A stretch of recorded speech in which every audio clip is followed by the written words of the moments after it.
Kunja Bihari.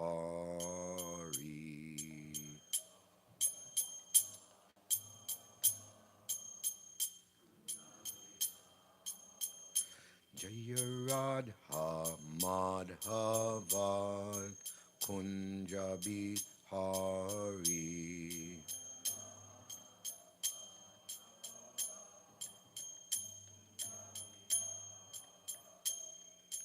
Gopi Janavallabha Girivaradari.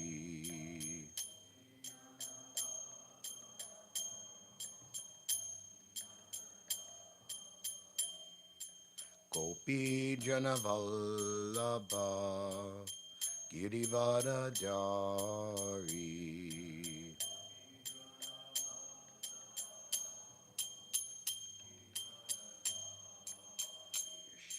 Yashodanandana Rajajana Ranjana.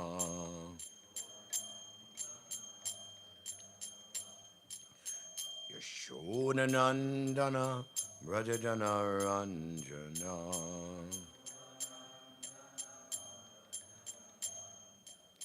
Yamuna Tira Vanachari.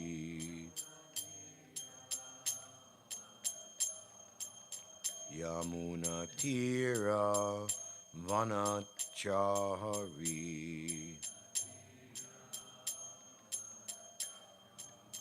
Jaya Radha Madhava Kunja Bihari.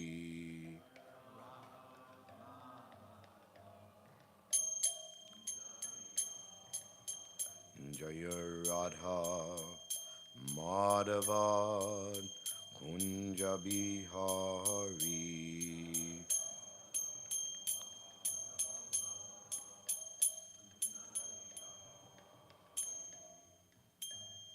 Jayom Vishnupad Paramahamsa Privjakacharya Astodorta Tashi Śrimad Nitya Lila Pravista His Divine Grace Srila Abhay Charanaravinda Bhaktivedanta Swami Maharaj ISKCON's BBD Founder Acharya Jagaguru Patita Pavana Srila Prabhupada Ki Jai Grantaraj Śrimad Bhāgavatam Ki Jai Shri Shri Radha Govinda Ki Jai Gaur Premanandi.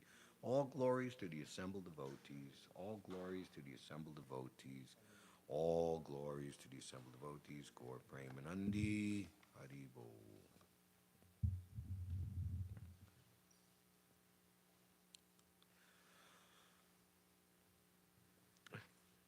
Om Namo Bhagavate Vasudevaya.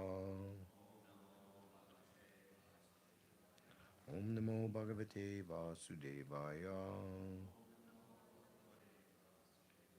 Om Namo Bhagavate Vasudevaya. Narayanam Namaskritya Naram Chaiva Narottamam Devim Sarasvatim Vyasam Tato Jayamudirayat Nastapareshu Bhadreshu Nityam Bhagavata Sevaya Bhagavati Uttama Shloke Bhaktir Bhavati Naishtaki. Reading from the Śrimad Bhāgavatam, 3rd Canto, Chapter 25, The Glories of Devotional Service, Text 7. Devahutir Uvacha Nirvina Nitaram Bhuman Asad Indriya Parshanat Yena Sambhavayamadena Yamanena Prapanadham Tama Prabhu Devahutir Uvacha Nirvina Nitaram Bhuman Asad Indriya Parshanat Yena Sambhavayamanena Prapanadam Tamaprabho Devahutir Uvacha Nirvina Nitaram nitaram bhuman asad indriya tarshanat yena sambhavayanena prapanadam tamaprabho.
Ladies, dear Macha.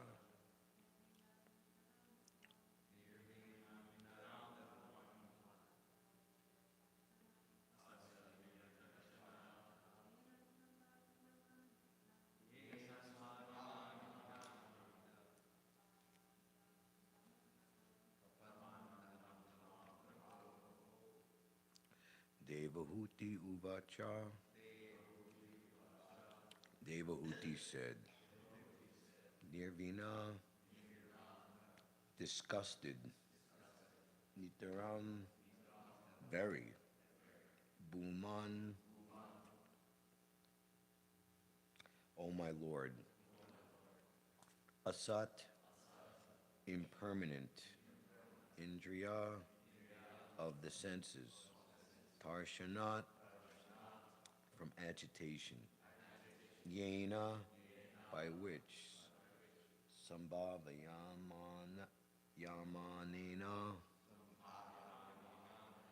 being prevalent, Prapana, I have fallen, Andam Dama, into the abyss of ignorance, Prabhu, O my Lord. Devahuti said, I am very sick of the disturbance caused by my material senses, for because of this sense disturbance, my Lord, I have fallen into the abyss of ignorance. Purport by His Divine Grace, Srila Prabhupada.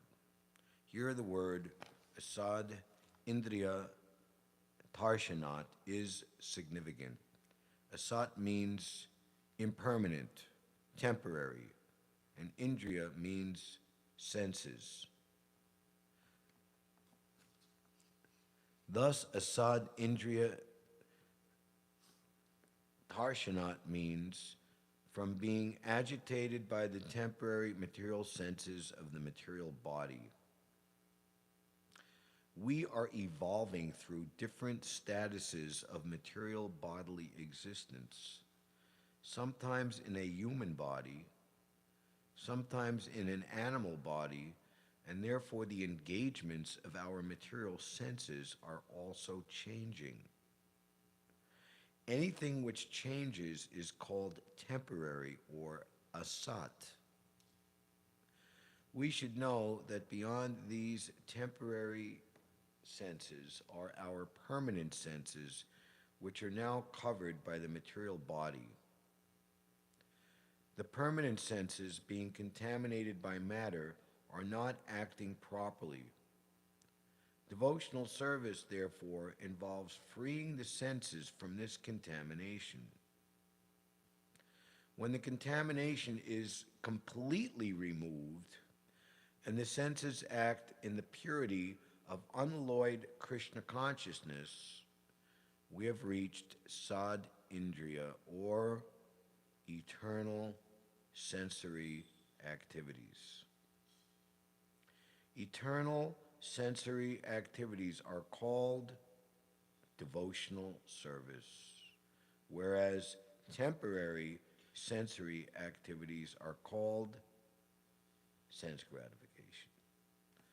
Unless one becomes tired of material sense gratification, there is no opportunity to hear transcendental messages from a person like Kapila.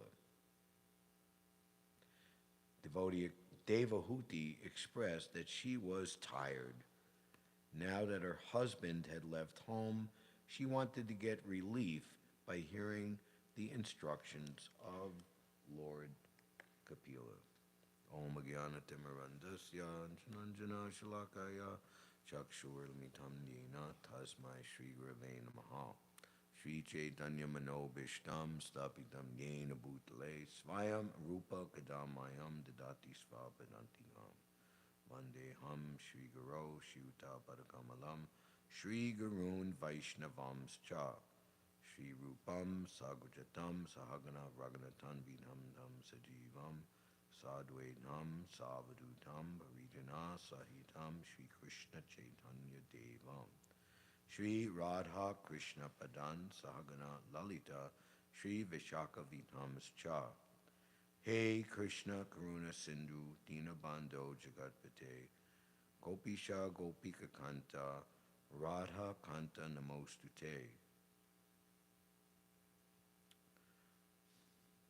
Tapta Kanchana Gaurangi Radhe Vrindavaneshvari Vrishabhanu Sute Devi Pranamami Hari Priye Vanchakalpatarubhyascha Kripa Sindhubhya Eva Cha Patitanam Pavanebhyo Vaishnavebhyo Namo Namaha Jaya Shri Krishna Chaitanya Prabhu Nityananda Shri Advaita Gadadhar Shivasari Gaura Bhaktivinoda Hare Krishna Krishna Krishna Hare Hare Hare Rāma, Rāma Rāma, Hare Hare. Can you hear me properly? Dibyad Brindaranya, Kalpajumada, Śrimad Ratnagara, Singha-sanasto, Śrimad Radha, Srila Govinda Devo, Prastalavi, Sevyamano, Smarami.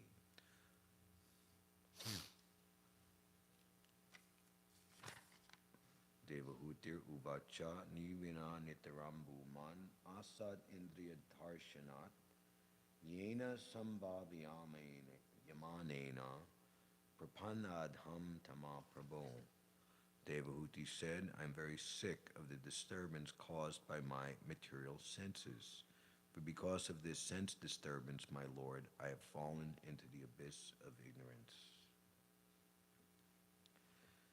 So this verse, and particularly or especially the purport, are a very nice summary of the purpose, meaning, and full range of Krishna consciousness. You listen to Srila Prabhupada's lectures throughout, but we can say especially Bhagavad Gita. Prabhupada is very much, again and again, repeating the basic points that everyone must understand, that you're not this body, this life is temporary, you're involved in illusory existence, and this human form of life is meant to come to the reality of your eternal identity in Krishna consciousness.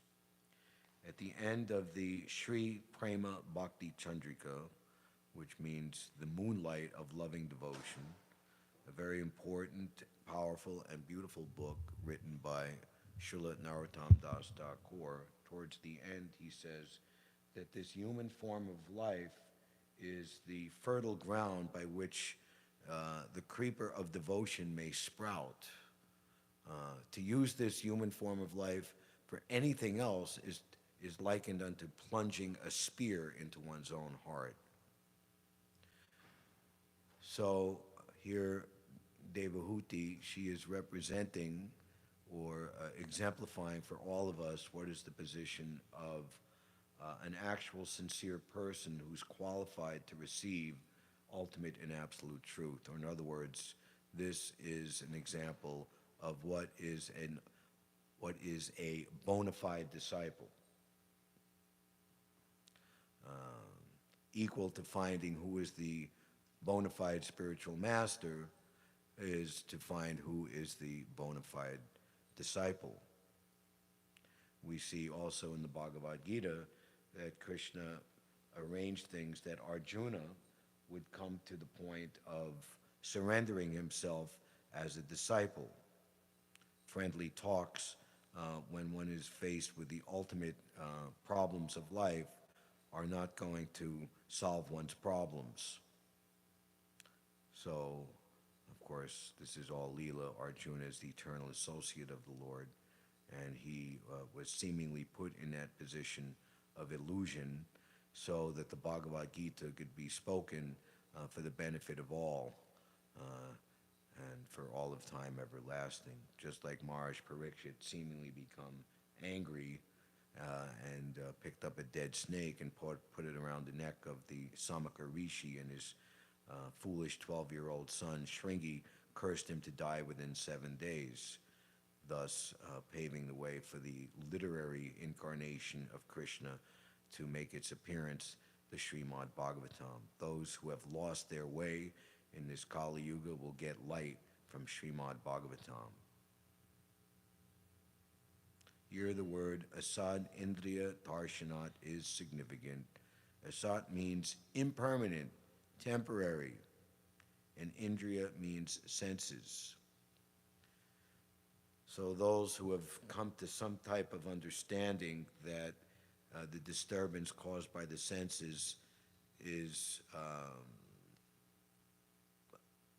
condition of suffering, they say, or they erroneously conclude, that we should obliterate the senses. We should stop thinking, feeling, and willing, and desiring. This is the basic premise of the Buddhist philosophy, nirvishesha sunyavadi, voidism, impersonalism. But of course, this is all foolishness ultimately, because the senses, thinking, feeling, and willing, can never be refrained from acting. As we are part and parcel of Krishna, who is eternal, and Krishna's desires are unlimited. So similarly, ourselves, our desires are unlimited.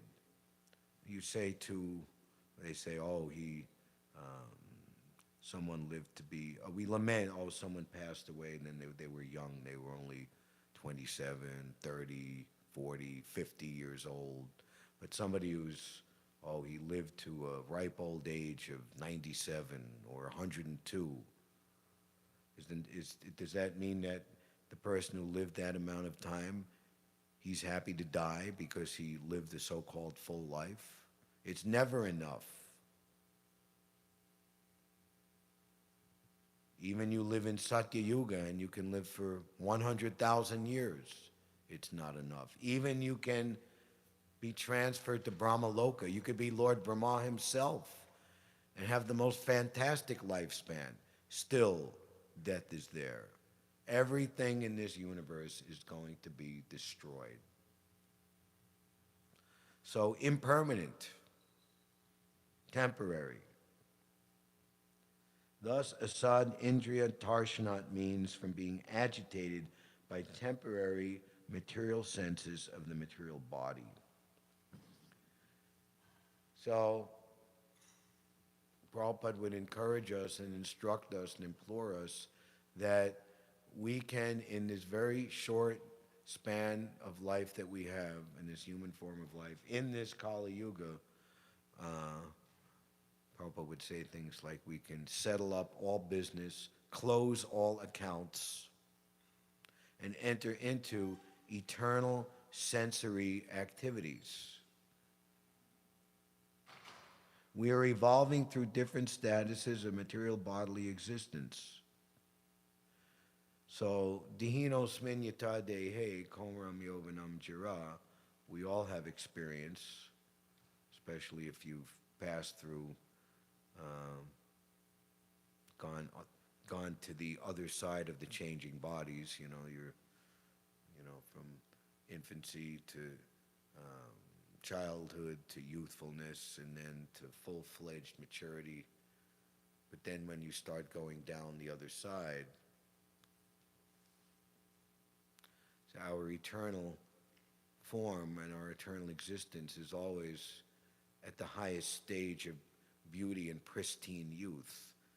And we see the perverted reflection in this world of trying to enjoy separately from Krishna youth and beauty, and so-called bodily maturity is taken to be the most desirable, and vain attempt to try to preserve that. And then when it becomes just too unsightly and too obviously ridiculous, then you should just kind of hide away. One famous celebrity or star from the counterculture era of the 60s and 70s had a saying that young people should be seen but not heard, but old people should not be seen but should be heard. In other words, they supposedly or so-calledly should have some wisdom. But the pure devotees, Krishna's eternal associates, they should be seen and they should be heard. Also, Narottam Das Thakur in his Parthana, describing his intense desire to take shelter and receive the mercy of Srila Rupa Goswami in his eternal form as Sri Rupa Manjari, describes the very sight of Sri Rupa Goswami in this way is the very meaning of everything. It is the culmination of all my fasts, penances, chanting of my mantras, and the perfection of all of my desires. The eternal form of Srila Rupa Goswami, Srila Rupa Manjari, shines from the spiritual world down into the darkness of this world, and lights up my life and gives me hope, gives my life hope and meaning. We'll see actually in the next verse in purport, Prabhupada says, we are suffering simply because of ignorance. By the instruction of the spiritual master, the darkness of ignorance is removed, and thus the disciple is able to go to the side of freedom. So this is likened unto the sun. The disciple or conditioned soul is put into the darkest region of ignorance and therefore is entangled in material existence of sense gratification. It is very difficult to attain, to get out of this entanglement and attain freedom. But if one is fortunate enough to get the association of a spiritual master like Kapila Muni or his representative, then by his grace one can be delivered from the mire of ignorance. The spiritual master is therefore worshipped as one who delivers the disciple from the mire of ignorance with the light of the torch of knowledge.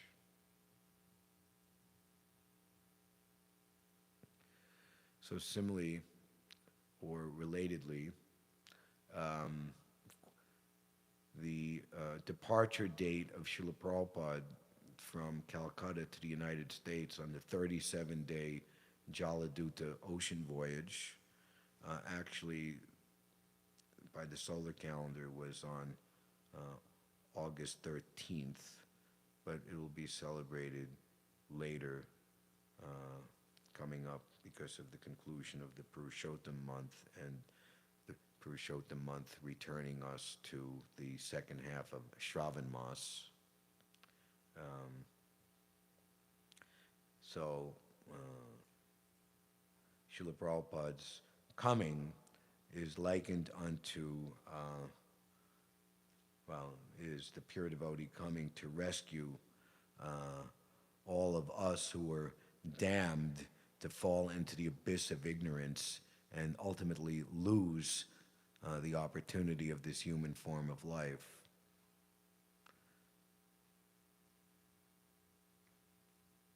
how our lives have changed because of Prabhupada's coming in August of 1965. I think it was posted on our residence chat yesterday, this nice statement, Prabhupada describing his coming and his activities here. In New York, Prabhupada said, I feel a little at home because first I came here, I was loitering on the street here and there from September 1965 to July 1967. So he was primarily here, but he went to Pennsylvania for a month, and then he went to San Francisco for 3 months from January to March. But New York was his headquarters. Prabhupada was in this city nonstop for 15 months from October 1965 until January 1967.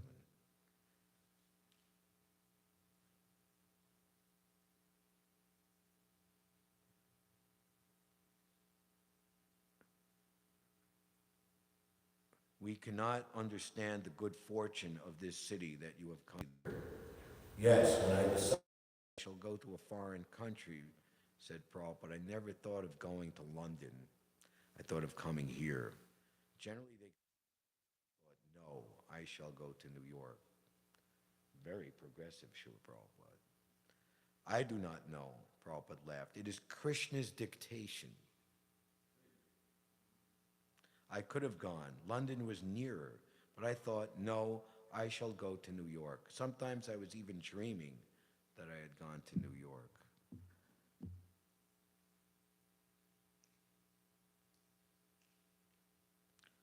Anything which changes is called temporary or asat.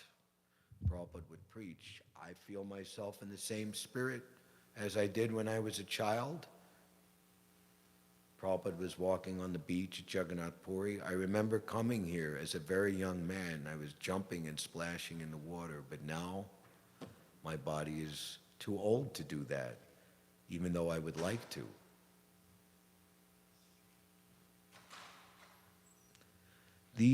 We should know that beyond these temporary senses are our permanent senses, which are now covered by the material body. The permanent senses, being contaminated by matter, are not acting properly. Devotional service, therefore, involves freeing the senses from this contamination. So that is taught by Srila Rupa Goswami in the Nectar of Devotion, that devotional service entails purifying the senses by engaging in the process of sadhana bhakti, devotional service in practice. And also Narottam Das, of course, says that practice of devotional service, sadhana, is ultimately the same as siddha, devotional service in the perfectional stage, and likened unto the example of a ripening fruit, or the king of fruits, the mango. If you're given a mango that's unripe, you can't say it's not a mango, but it is not ready to be offered for the ultimate pleasure of their lordships. A mango when it's ripe is very, very nice. But at the same time, we should never lose hope and think, oh, I'm not a perfectly accomplished devotee. I'm not on the perfectional stage. How can Krishna be pleased with me? There's a very nice statement by Srila Prabhupada in a purport in the 8th canto, 5th chapter, Demigod's Appeal to the Lord, verse 24.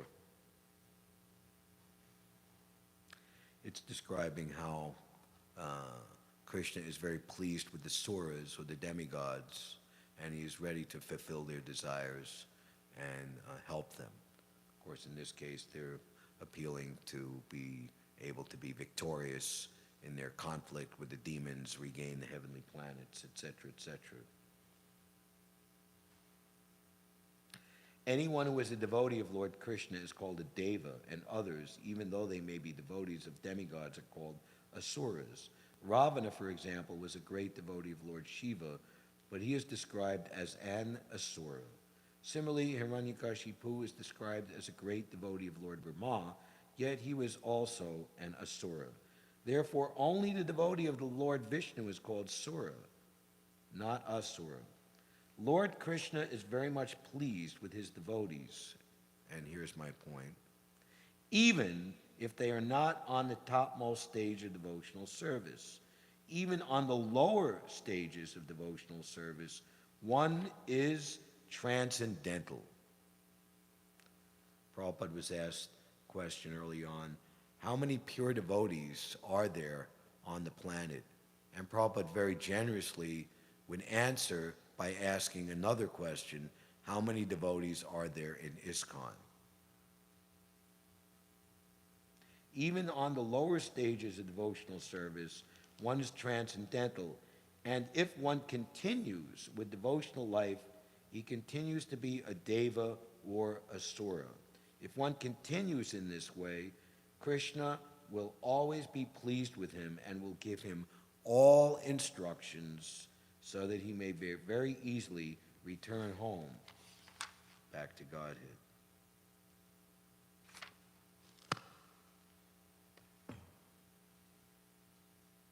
When the contamination is completely removed and the senses act in the purity of unalloyed Krishna consciousness, we have reached Sad Indriya, or eternal sensory activities.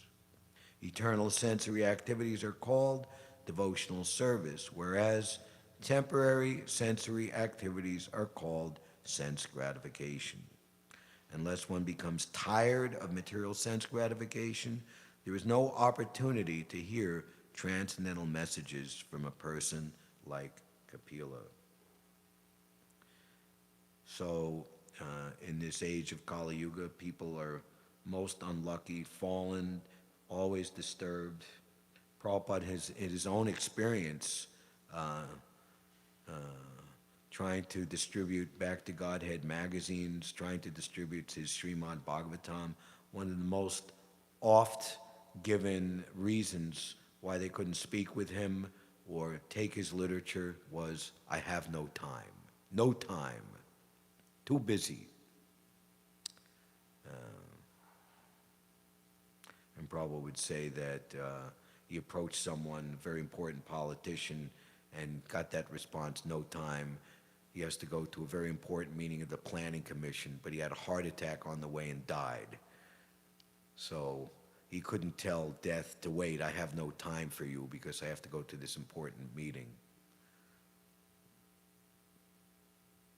So not only realizing that material activities simply for sense gratification bring no happiness, but the awareness, the urgency that death is coming.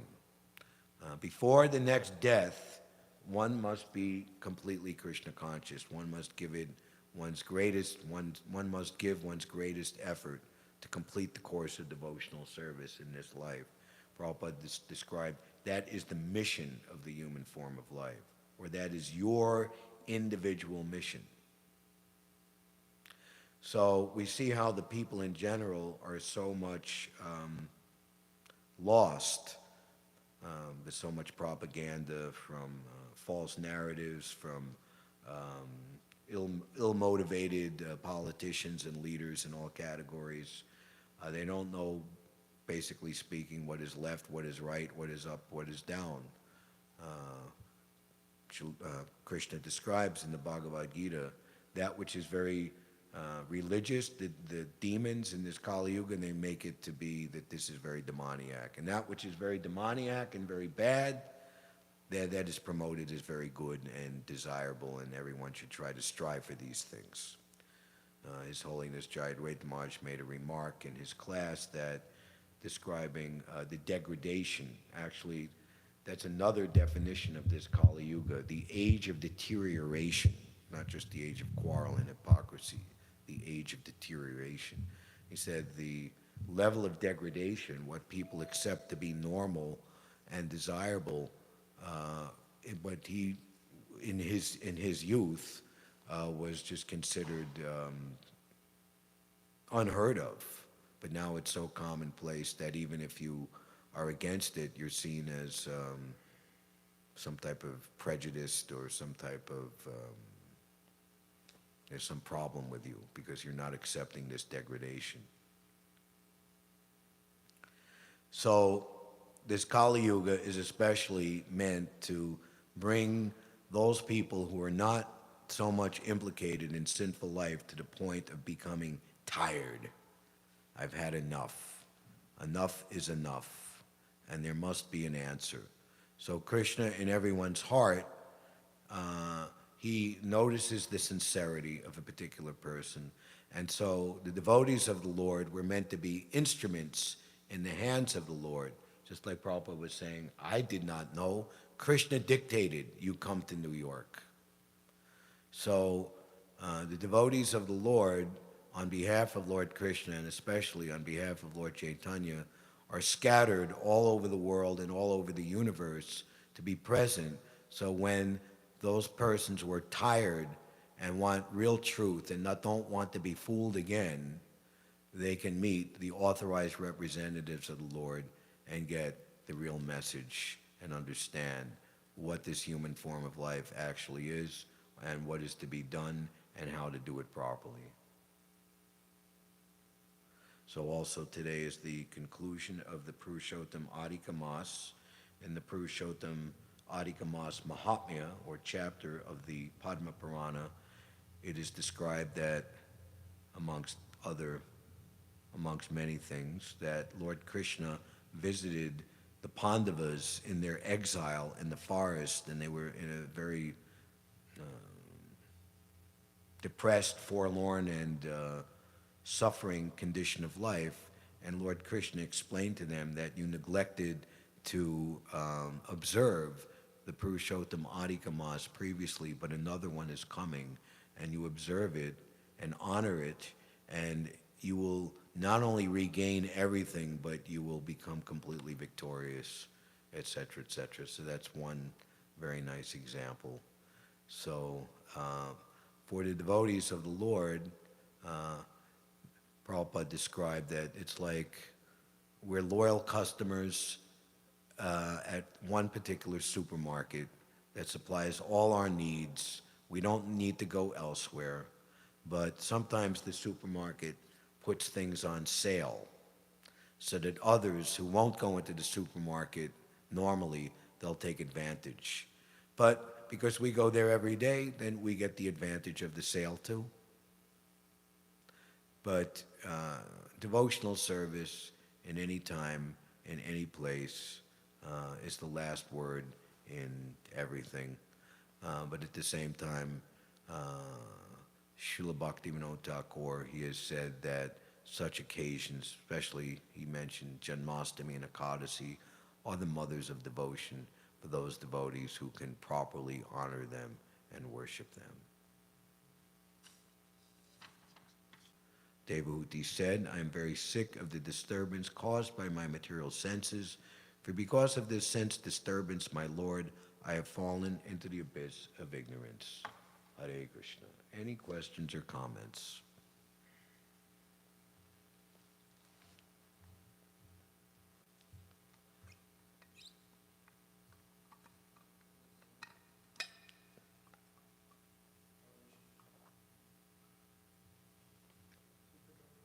It's in the cabinet.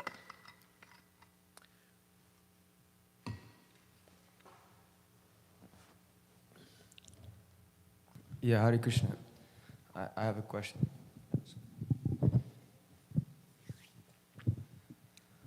So why is it that a devotee who is actively practicing devotional service, why would his mind ever become disturbed while he was practicing? Should we always understand that such disturbances are the result of some kind of test by Maya, or are they a result of past karma? Are they a result of external factors? What is the cause of the mind becoming disturbed? Disturbed meaning what? Thinking about previous things you did in before coming to Krishna consciousness? Sometimes, either in this life or from whatever. Sometimes, so many past sinful activities we've performed, it's like we don't have a You taste. have to speak slowly. microphone distorts everything. I can't. Disturbed, like sometimes our taste for the activity that we're doing is gone.